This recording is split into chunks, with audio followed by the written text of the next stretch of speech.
My name is Emily Codik, and my project is about a haven for Holocaust refugees that was founded in the 1940s in the Dominican Republic, and how that city has transformed over the years into a sex tourism destination. And it's a personal story in a way because my grandparents lived in the town. They were part of the refugees who came over, and my parents and my aunts also lived there. I've never met anyone who knows the story of Sosua, and every time I tell someone I'm Jewish and Dominican, they always are surprised. So part of it for me was understanding why this happened, why this had gotten overlooked. So I think I did get a good idea of what happened there.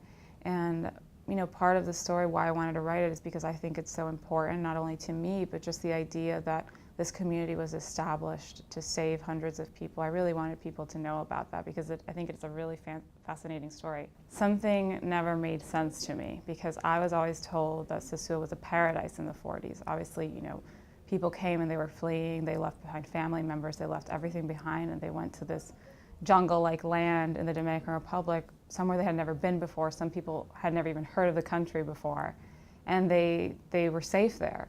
But when I would go there as a kid, it was a totally different place. There was a synagogue and there was a tiny museum, but there was very little about the history that had been preserved. So I felt like there was this disconnect between the two things, the things I'd been hearing and the things I'd been seeing, because if it was such a paradise, why did people leave and why were so many people gone at that point? So I wanted to go back and figure out what happened. I always heard stories about the city was full of crime and there's a lot of prostitution.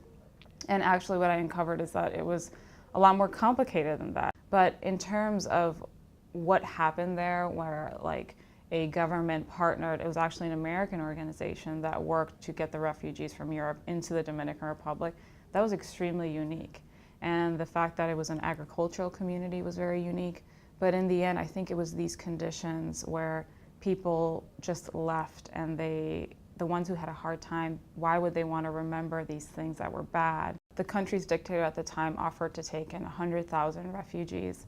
Only, maybe 1,000 ended up living at the village through the years. So there was probably at its peak, there was probably only 500 refugees in the village. So I think that is part of it. Even though Sosua was a paradise in the sense that the Jewish refugees were free and they were safe, it was a very difficult time for them. And obviously getting acclimated to the environment was one thing, but imagine if you take hundreds of refugees who've gone through horrific things and you put them all together in a remote village in a country that they don't know. Obviously there are going to be problems, and so that manifested itself in arguments, which sometimes were violent. There were also problems because there was a ratio of 10 single men to one woman.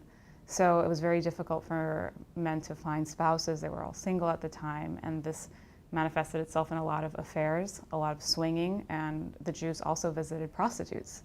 So it became a complicated story in the sense that the story I was always told was that tourists had come to the town and had brought the prostitution along with them. But really it was the sense of this had always been a part of the community, and it was a lot more complicated than I originally thought. I think what I really learned through doing this is how important it is to ask questions and go further than that, especially as a reporter.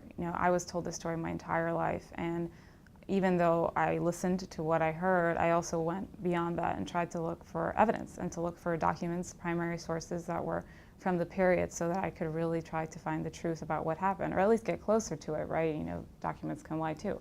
But just this idea of how important it is to really try to trace back, to go back to the origin, go back to the place, try to find what's there, what's remaining, and to get a firmer idea of what happened. It's so important, and if I hadn't gone to Sosua, I don't think I would have figured out at all what had really happened there.